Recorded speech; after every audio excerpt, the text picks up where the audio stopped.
Alhamdulillahilladzi khalaqas samawati wal arda wa ja'ala dzulumati wan nur. Asyhadu an la ilaha illallah wahdahu la syarikalah wa asyhadu anna Muhammadan abduhu wa rasuluh alladzi la nabiyya ba'da amma ba'du. Segala puji hanya milik Allah Subhanahu wa taala yang telah memberikan kenikmatan kepada kita semua, baik nikmat iman, nikmat Islam, serta nikmat kemauan dan kemampuan, sehingga kita dapat memaksimalkan dan mudah-mudahan bisa memaksimalkan kenikmatan yang Allah berikan itu dengan cara beribadah kepada Allah Subhanahu wa taala. Hadirin yang dirahmati oleh Allah Subhanahu wa taala, dalam surat Al-Baqarah, surat yang kedua ayat 201 yang berbunyi, wa minhum may yaqulu rabbana atina fid dunya hasanah wa fil akhirati hasanah wa qina adzabannar. Dan di antara mereka ada yang berdoa kepada Allah Subhanahu wa taala agar, ya Tuhan kami, berikanlah kebaikan kepada kami di dunia dan kebaikan di akhirat, dan jauhkanlah kami dari siksa api neraka.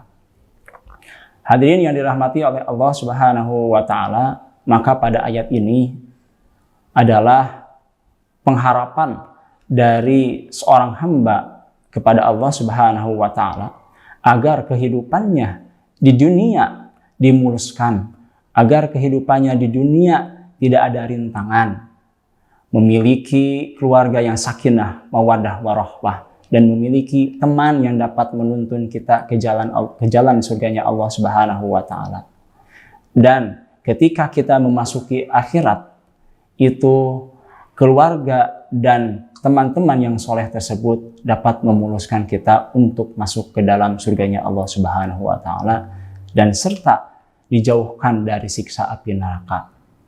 Sebagaimana sabda Rasulullah Shallallahu alaihi wasallam, yaitu khairud dunya wal akhirah ma'al ilmi wa syarrud dunya wal akhirah ma'al jahli. Sebaik-baiknya dunia dan akhirat itu disertai dengan ilmu, dan seburuk-buruknya dunia dan akhirat disertai dengan kebodohan. Hadirin yang dirahmati oleh Allah Subhanahu wa taala, tentu pada redaksi hadis tersebut adalah agar menuntun kita ketika kita menginginkan kebaikan dunia dan kebaikan akhirat disertai dijauhkan dari siksa api neraka, yaitu dengan ilmu. Bagaimana kita bisa menafsirkan agar kita mendapatkan kebaikan tersebut, yaitu dengan kita menuntut ilmu. Menuntut ilmu adalah wajib hukumnya bagi seorang muslim. Maka dari itu, carilah ilmu dengan maksimal. Dan tentu saja dengan cara mencari ilmu dengan tuntunan Rasulullah SAW, yaitu dengan cara melihat dari Quran dan Sunnah. Serta yaitu syarrud dunya wal akhirah, dan seburuk-buruknya dunia dan akhirat itu disertai dengan kebodohan. Maka dari bodoh tersebut akan menjauhkan kita dari kebaikan dunia maupun kebaikan di akhirat. Terlebih-lebih dengan kebodohan dapat menuntun kita kepada siksa api neraka. Karena apa? Karena kita terjerumus dalam kebodohan, sebagaimana orang-orang Quraisy pada waktu itu mengingkari apa yang disampaikan oleh Rasulullah SAW dan menjegal semua perjuangan Rasulullah SAW agar untuk masuk ke dalam Islam. Tetapi orang-orang Quraisy enggan untuk masuk ke dalam Islam. Maka orang-orang Quraisy adalah orang-orang yang terjerumus dalam kebodohan dan tidak mendapatkan sesuatu kebaikan di dunia dan tidak mendapatkan sesuatu kebaikan di akhirat. Terlebih-lebih orang-orang Quraisy atau orang-orang jahiliyah dimasukkan ke dalam api neraka. Maka dari itu, dari unsur kebodohan tersebut ada suatu hal yang manusia itu menjadi bodoh, yaitu al-kasalu daun, bahwa malas, dari rasa malas itu bisa menimbulkan penyakit. Dan kita sebagai orang-orang Islam atau umat Islam tidak boleh malas dalam menuntut ilmu. Karena dengan ilmu kita dapat memiliki keluarga yang sakinah, mawaddah, warahmah, memiliki anak yang soleh, memiliki istri yang soleh, dan berpeluang untuk menyolehkan istri kita, berpeluang untuk menyolehkan anak-anak kita dengan cara kita menuntut ilmu. Dan dengan menuntut ilmu, kita dapat memiliki teman-teman yang soleh.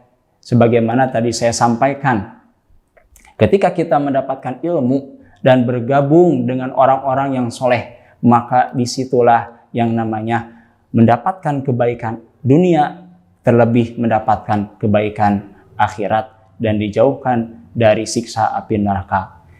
Hadirin yang dimuliakan oleh Allah Subhanahu wa Ta'ala, maka dari ayat tersebut, ketika pengharapan hamba kepada Allah Subhanahu wa Ta'ala, itu harus diperhatikan ikhtiar kita agar mendapatkan kebaikan tersebut, yaitu salah satunya dengan kita rajin menuntut ilmu kepada ulama-ulama, kepada guru kita, tentu dengan tuntunan yang diberikan oleh Rasulullah SAW. Dan janganlah kita terjerumus dalam kebodohan, karena dengan kebodohan kita tidak akan mendapatkan suatu kebaikan di dunia dan suatu kebaikan di akhirat, malah akan menjadikan kita terjerumus ke dalam siksa api neraka. Mudah-mudahan dengan ceramah yang singkat ini dapat memuluskan jalan kita untuk mendapatkan kebaikan dunia dan kebaikan akhirat, dan dapat memuluskan kita juga